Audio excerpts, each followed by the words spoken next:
ನಮಸ್ಕಾರ. ನಾನು ಶಿವಾನಂದ ಹೊಳೆಪ್ಪನವ್ರು. ಈಗ ನನ್ನ ಜೇಳು ಜರಿಮೇಜೆ ಕಾದಂಬರಿಯ ಮುಂದಿನ ಅಧ್ಯಾಯವನ್ನು ನಿಮ್ಮ ಮುಂದೆ ನಾನು ಸಾದರಪಡಿಸುವನಿದ್ದೇನೆ. ವ್ಯಾಸರು ಹೇಳಿದರು, ಯಜ್ಞ ಶಾಲೆಯಲ್ಲಿ ಕೂತು ವ್ಯಾಸರು ಹೇಳಿದರು, ಅಪ್ಪ, ಹಿಂದಕ್ಕೆ ನಿಮ್ಮ ಹಿರಿಯರೆಲ್ಲ ಕೂಡಿ ಕುರುಕ್ಷೇತ್ರ ಯುದ್ಧ ಮಾಡಿ ಅಪಾರ ಜನನಾಶ ಮಾಡಿದ್ದಾರೆ. ಅದರಂಗ ನೀನು ಈಗ ಮತ್ತು ಈ ನಾಗಜನರ ಒಂದು ಹತ್ಯೆಯನ್ನು ಮಾಡ್ತಾ ಅವರ ದಹನ ಕ್ರಿಯೆಯನ್ನು ಮಾಡ್ತಾ ನೀನು ಕೂಡ ಅದೇ ಹಾದಿ ಹಿಡಿದು ಇವೆಲ್ಲ ಬೇಡ, ಸಾಕು ಮಾಡು, ಎಲ್ಲ ನಿಮ್ಮ ಹಿರಿಯರು ಮಾಡಿದ್ದು ನೀವು ಮಾಡಿದ್ದು ಏನೆಲ್ಲ ಸವಿಸ್ತರವಾಗಿ ನಿಮ್ಮ ಮುಂದೆಲ್ಲ ನಾವು ಇಡ್ತೀವಿ ಅಂತ ತಿಳ್ಕೊಂಡು ವ್ಯಾಸರು ಹೇಳ್ತಾರೆ.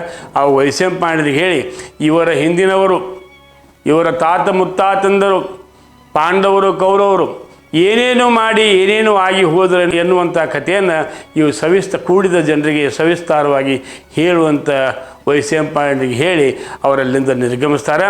ಮುಂದೆ ಏನಾಗೈತೆ ಅಂದ್ರೆ ದ್ವಾರಕೆ ಮುಳುಗಿತು ಎಂಬ ಒಂದು ಅಧ್ಯಾಯವನ್ನು ನಿಮ್ಮ ಮುಂದೆ ಸಾದರಪಡಿಸ್ತೇನೆ. ಇದು ಕೂಡ ವೈಶಂಪಾಯನರು ಹೇಳಿದ್ದು. ಇಡೀ ಮಹಾಭಾರತ ಹುಟ್ಟಿದ್ದೇ ಈ ಸರ್ಪಸತ್ರ ಯಾಗದಲ್ಲಿ. ಈಗ ದ್ವಾರಕೆ ಮುಳುಗಿತು. ದ್ವಾರಕೆ ಅಂದರೆ ಅದು ಸಮುದ್ರ ತೀರದಲ್ಲಿರುವಂಥ ಒಂದು ನಗರ, ಕೃಷ್ಣನ ರಾಜಧಾನಿ, ಉಗ್ರಸೇನ ಮಹಾರಾಜ, ಬಲರಾಮ ಮಂತ್ರಿ, ಹೀಗೂ ಅನೇಕ ಗಣ್ಯ ವ್ಯಕ್ತಿಗಳು ಅಲ್ಲಿರ್ತಾರೆ. ಕೃಷ್ಣನು ಕೂಡ ಅಲ್ಲಿ ಒಂದು ಎಲ್ಲರಿಗೂ ಮಾರ್ಗದರ್ಶಕನಾಗಿ ಅಲ್ಲಿರ್ತಾನೆ. ಅಂಥ ಒಂದು ದ್ವಾರಕೆ ನೀರೊಳಗೆ ಸಮುದ್ರದೊಳಗೆ ಮುಳುಗೋಯ್ತು. ಗಾಳಿ ಬೀಸಾಕತ್ತು. ಎಂಥ ಗಾಳಿ ಅಂತಂದ್ರೆ ಸಮುದ್ರದ ಅಲೆಗಳು ಉಕ್ಕಿ ಉಕ್ಕಿ ದ್ವಾರಕೆಯ ಮೇಲೆ ಬೀಳ್ತೊಡಗಿದವು. ಹೆಂಗೆ ಸಮುದ್ರ ಉಗ್ತಿತ್ತಂದ್ರೆ ಸಮುದ್ರದ ಮೇಲಿಂದ ಆಣಿಗಳು ಹಿಂಡ ಬರ್ತಾವೆ ಅನ್ನೋಂಗೆ ಅಲೆಗಳು ಅಲ್ಲಿ ಹೇಳ್ತಾ ಇದ್ದವು. ಹೀಗೆ ಸಮುದ್ರದ ದಂಡೆ ಕೊಚ್ಚಿ ಹೋಯಿತು. ಆಮೇಲೆ ದ್ವಾರಕಾ ನಗರಿಯ ಕೋಟೆ ಕೊಚ್ಚಿ ಹೋಯಿತು. ಎಲ್ಲ ಮನೆಗಳು, ಆಮೇಲೆ ಮಂದಿರಗಳು, ಅರಮನೆಗಳು, ಸಾಮಾನ್ಯ ಜನರ ಮನೆಗಳು, ಆಮೇಲೆ ರಂಗಮಂಟಪಗಳು ಇತ್ಯಾದಿ ಎಲ್ಲವೂ ಕೂಡ ನೀರಿಗೆ ಸಮುದ್ರಕ್ಕೆ ಆಹುತಿ ಆಯಿತು. ಸಮುದ್ರದಿಂದ ಬರುವಂಥ ಒಂದು ಬಿಳಿ ನೊರೆ ಇಡೀ ಒಂದು ದ್ವಾರಕಾ ನಗರಿಯನ್ನು ಮುಚ್ಚಿ ಹಾಕ್ತದೆ. ಅಲ್ಲಿಂದ ಭೋಜರು, ಅಂಧಕರು, ಸಾತ್ವತರು, ವೃಷ್ಣಿಗಳು, ಇವರು ಅಂದರೆ ಒಂದೊಂದು ಪಂಗಡಗಳು, ಯಾದವ ಕುಲದಲ್ಲಿ ಒಂದೊಂದು ಪಂಗಡಗಳು, ಇವರೆಲ್ಲರ ಮನೆಗಳು ಕೊಚ್ಚಿ ಹೋಗಿ ಇಡೀ ದ್ವಾರಕೆ ಪೂರ್ತಿಯಾಗಿ ಮುಳುಗಿ ಹೋಯಿತು. ಅಲ್ಲಿ ಕೃಷ್ಣನ ಅರಮನೆ, ಸ್ವರ್ಣ ಮಂದಿರ ಒಂದೇ ಅಲ್ಲಿ ಇತ್ತು ಅನ್ನುವಂಥ ಒಂದು ಸಂಗತಿಯನ್ನು ಈ ದ್ವಾರಕೆ ಮುಳುಗಿತು ಎಂಬ ಅಧ್ಯಾಯದಲ್ಲಿ ಕೊಡ್ತೇನೆ. ಆಮೇಲೆ ಅದರಂತೆ ಮುಂದಿನ ಅಧ್ಯಾಯದಲ್ಲಿ ಏನಾಯಿತು ಅಂತಂದರೆ ನಿರ್ವೀರ್ಯ ಹಸ್ತಿನಾಪುರ ಅಂತ ಒಂದು ಅಧ್ಯಾಯ ಬರ್ತದೆ. ನಿರ್ವೀರ್ಯ ಹಸ್ತಿನಾಪುರ ಅಂದರೆ ಹಸ್ತಿನಾಪುರದಲ್ಲಿ ಜೀವನ ಇಲ್ಲ ಅನ್ನುವಂಥ ಒಂದು ಅಧ್ಯಾಯ ಅದು ಬರ್ತದೆ. ಅದರಲ್ಲಿ ಏನಾಗತ್ತೆ ಅಂತಂದರೆ ಧರ್ಮರಾಜ ಕೂತಾನ. ನಾ ಮತ್ತೆ 35 ವರ್ಷದಿಂದ ಹೋಗ್ತೀನಿ. ಧರ್ಮರಾಜ ಕೂತಾನ, ಚಿಂತೆಯೊಳಗಾಗ್ಯಾನ. ಅವಾಗ ಈ ಹಸ್ತಿನಾವತಿಯಲ್ಲಿ ಏನೇನು ಕೆಲ ಅನಿಷ್ಟಗಳು ನಡೆಯುವಂಥ ಸುದ್ದಿ ಅವಾಗ ಬರ್ತದೆ. ಜನ ಆಲಸಿಯಾಗ್ಯಾರ. ಯಾಕಂದರೆ ಇದು ಸುಖಿ ಸಾಮ್ರಾಜ್ಯದೊಳಗೆ ಬರೀ ದುಡಿಯೋದು ತಿನ್ನೋದು ಅಂದರೆ ಏನರ್ಥ, ಇದಕ್ಕೇನು ಮೌಜು ಮಸ್ತಿ ಏನು ಬ್ಯಾಡೇನೋ ಅನ್ನುವಂಥ ಒಂದು ಚಿಂತೆ ಜನರನ್ನು ಕಾಡಕ್ಕೆ ಶುರುವಾಕತಿ. ಅದರಂಗೆ ಅಲ್ಲಲ್ಲಿ ಜಗಳ ಶುರುವಾಕ್ಕವ, ಕಳ್ಳತನ ಶುರುವಾಕ್ಕವ. ಆವಾಗ ಈ ನ್ಯಾಯಕಟ್ಟೆ ಅಂದರೆ ನ್ಯಾಯಾಲಯಗಳಲ್ಲಿ ಒಂದೊಂದು ದೂರುಗಳು ದಾಖಲಾಗಕತ್ತಾವ. ಆಮೇಲೆ ದವಾಖಾನೆ ಒಳಗೆ ಅಂದ್ರೆ ರುಗ್ನಾಲಯದೊಳಗೆ ರೋಗಿಗಳ ಸಂಖ್ಯೆ ಹೆಚ್ಚಾಗತೈತೆ. ಇದು ಧರ್ಮರಾಜಾಗ ಭಾಳ ಅಸಂತುಷ್ಟನ ಮಾಡಿತು. ಅವ ಏನು ಮಾಡ್ತಾನೆ, ಆ ದ್ವಾರಪಾಲಕ್ಕೆ ಹೇಳಿ ಭೀಮನ ಕರೆಸ್ತಾನೆ. ಭೀಮ್ ಅಂದ್ರವ ಸೌರಾಷ್ಟ್ರ ಅಮಾತ್ಯ ಅಂತಾರೆ. ಸೌರಾಷ್ಟ್ರ ಅಮಾತ್ಯ ಅಂದರೆ ಗೃಹ ಮಂತ್ರಿ ಭೀಮ ಬರ್ತಾನೆ.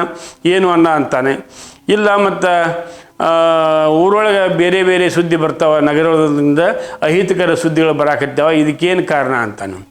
ಆವಾಗ ಇಲ್ಲ, ಎಲ್ಲ ನಾನು ಬಂದೋಬಸ್ತ್ ಇಟ್ಟೀನಿ ಅಂತಾನು. ಆಮೇಲೆ ಗ್ರಾಮಣಿಗಳು ಎಲ್ಲ ಕೆಲಸ ಚಲೋ ಮಾಡಾಕತ್ತಾರ. ಆಯಿತು, ಇನ್ನಷ್ಟು ಬಿಗಿ ಬಂದೋಬಸ್ತ್ ಮಾಡು ಅಂತ ಅವನು ಕಳಿಸಿದ ಒಂದು 2-3 ದಿನಕ್ಕೆ ದ್ವಾರಕೆಯಿಂದ ಒಬ್ಬ ದೂತ ಬರ್ತಾನೆ. ದೂತ ಬಂದು ಏನು ಹೇಳ್ತಾನಂತಂದ್ರೆ ಒಂದು ಸಮಾಚಾರವನ್ನು ತಂದಿಡ್ತಾನೆ. ಆವಾಗ ಇದಕ್ಕಿಂತ ಒಂದು 2-3 ದಿನದಲ್ಲಿ ಒಬ್ಬ ಅವರ ಗೂಢಚಾರ ಪ್ರಚೇತ ಸೇನ ಅಂತ ಅವನ ಹೆಸರು, ಗೂಢಚಾರ ಮುಖ್ಯಸ್ಥ. ಅವ ಒಂದು ಗೂಢಚರ್ಯ ಸುದ್ದಿಯನ್ನು ತಂದಿರ್ತಾನೆ. ಏನು ತಂದಿರ್ತಾನೆ ಅಂದರೆ, ಹೇಳಪ್ಪ ಗೂಢಚಾರಿ ಹೇಳು ಅಂತೇಳಿ ಧರ್ಮರಾಜ ಕೇಳಿದಾಗ ಹೇಳ್ತಾನೆ, ನಿಮ್ಮ ಆಡಳಿತದೊಳಗೆ ಜನರು ಆಸಕ್ತಿ ಕಳ್ಕೊಂಡಾರ, ಸುಖ ಶಾಂತಿ ಇದ್ದರೂ ಕೂಡ ಅವ್ರಿಗೆ ಮತ್ತೊಂದೇನೋ ಬೇಕಾಗ್ಯದ, ಅದಕ್ಕಾಗಿ ನಿಮ್ಮ ಆಡಳಿತದಲ್ಲಿ ಅವ್ರಿಗೆ ರುಚಿ ಕಳ್ಕೊಂಡಾರ ಅಂತ. ಆಮೇಲೆ ಇನ್ನೂ ಏನಾಯ್ತು, ಜೂಜು ವೇಶ್ಯಾವಾಟಿಕೆ ಮದ್ಯಪಾನ ಇವೆಲ್ಲ ಅವ್ಯಾಹತವಾಗಿ ನಡೆದಾವ.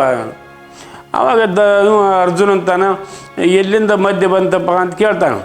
ಇಲ್ಲ, ಇಲ್ಲಿ ಪಂಚನದ ಅಂತೈತಿ, ಕುರುಕ್ಷೇತ್ರ ಅಂತೈತಿ, ಅಲ್ಲಿಂದ ಈ ಸರಾಯಿಗಳು ಬರ್ತಾವೆ, ಅದಕ್ಕಾಗಿ ಜನ ಎಲ್ಲ ಮದ್ಯಪಾನ ವ್ಯಸನಿಗಳಾಗ್ಯಾರ, ಜೂಜುಕೋರಾಗ್ಯಾರ, ವೇಶ್ಯಾವಾಟಿಕೆ ನಡೆಸುವಂಥವ್ರು ಆಗ್ಯಾರ ಅಂಥೇಳಿ ಹೇಳ್ತಾನೆ.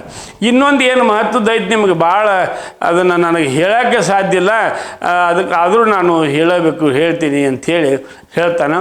ಆವಾಗ ದ್ರೌಪದಿ ಅಮ್ಮ ಇಲ್ಲೇ ಅದಾರ, ಅವರ ಸಮ್ಮುಖದಾಗ ಹೇಳುವಂಥ ವಿಷಯ ಇದಲ್ಲ ಅಂತ. ಆಯಿತು, ಹೇಳಪ್ಪ ಏನು ಹೇಳ್ತೀವಿ. ಘಟಕಂಚುಕಿ ಆಟ ಅನ್ನುವಂಥ ಆಟ ಭಾಳ ಜನಪ್ರಿಯ ಆಗಿದೆ ಮಹಾರಾಜರೇ ಅಂತ ಹೇಳ್ತಾನೆ. ಏನಪ್ಪ ಅದು ಘಟಕಂಚುಕಿ ಆಟ ಅಂತಂದರೆ, ಎಲ್ಲ ಶ್ರೀಮಂತರು ಗಣ್ಯ ವ್ಯಕ್ತಿಗಳು ಎಲ್ಲ ಒಂದು ಕಡೆ ಸೇರ್ತಾರೆ. ಸೇರಿ ಒಂದು ಕೊಡದೊಳಗೆ ತಮ್ಮ ತಮ್ಮ ಹೆಂಡಿರ ಕಂಚುಕಗಳನ್ನು, ಅಂದರೆ ಈ ಕುಬ್ಸ ಅಂತಲ್ಲ, ಕುಬ್ಸ ಜಂಪರ್ ಅಂತಲ್ಲ, ಅಂಥವನ್ನ ಆ ಕೊಡದಾಗ ತುಂಬಿ ಅದನ್ನು ಕಲಕಾಡಿ ಆ ಒಂದೊಂದು ಕಂಚುಕವನ್ನು ಎತ್ತಿಕೊಂಡು ಯಾರ ಕಂಚುಕ ಅದು ಗುರುತ ಹಿಡಿದು ಅವರೊಡನೆ ಅಂಥೇಳಿ ರಾಗ ಹೇಳ್ತಾನೆ. ಆವಾಗ ಎಲ್ಲರಿಗೂ ಭಾಳ ಕೆಡಕ್ಕೆ ಅನಿಸ್ತೀವಿ, ಅಂಥ ಘೋರ ಥರ ನಡೆಯೋದು ನಮ್ಮ ರಾಜ್ಯದಾಗ ಅಂತ ತಿಳ್ಕೊಂಡು ಹೇಳ್ತಾನೆ. ಆಮೇಲೆ ಇದು ಹೇಳಿ ಇದು ಸತ್ಯವೋ ಅಸತ್ಯವೋ ಅಂಥೇಳಿ ತಿಳ್ಕೊಂಡು ಮರ್ದಿನ ಊರಲ್ಲೆಲ್ಲ ರಾತ್ರಿ ಗಸ್ತಿ ತಿರುಗಿ ಅವ ಗೂಢಚಾರ ಹೇಳಿದ್ದೆಲ್ಲ ಸತ್ಯ ಐತೆ ಅಂತನ್ನುವಂಥ ಮಾತನ್ನು ಮನವರಿಕೆ ಮಾಡ್ಕೋತಾನೆ. ಅವ ಚಿಂತಾಕ್ರಾಂತನಾಗಿ ಕುಂತಿರ್ತಾನೆ. ಆವಾಗ ಕೀರ್ತಿಮಾನ್ ಭವ ಅಂಥೇಳಿ ವ್ಯಾಸರು ಮತ್ತೆ ಅಲ್ಲಿ ಬರ್ತಾರೆ, ಕೀರ್ತಿಮಾನ್ ಭವ ಅಂತೇಳಿ. ಆವಾಗ ನೋಡ್ತಾನೆ, ವ್ಯಾಸರು ಬಂದಾರ, ನಮಸ್ಕಾರ ಚಮತ್ಕಾರ ಎಲ್ಲ ಮಾಡ್ತಾನೆ. ಮಾಡಿದ ಮೇಲೆ ಅವ್ರು ಹೇಳ್ತಾರೆ, ಧರ್ಮರಾಜ ಅಂತಾರೆ. ಅವ ಏನು ಹೇಳಲಿ ಮಹಾಸ್ವಾಮಿ ಅಂತ ಅವ ಅಂತಾನೆ.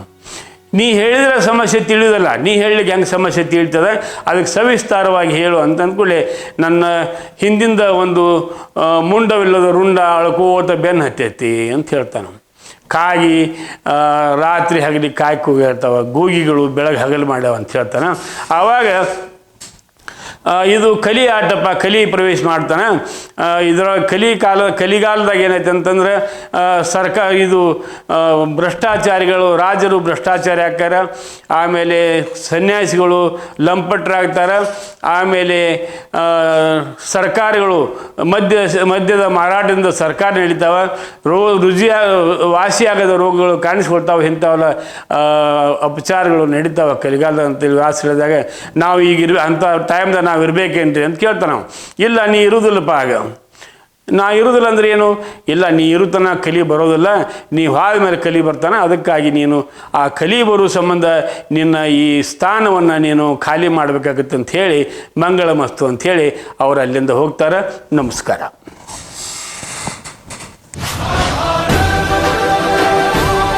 ರನ್ ಟಿವಿ ನ್ಯೂಸ್ ವಿಡಿಯೋಸ್ ನೋಡಲು ಸಬ್ಸ್ಕ್ರೈಬ್ ಮಾಡಿ, ಬೆಲ್ ಐಕಾನ್ ಪ್ರೆಸ್ ಮಾಡಿ.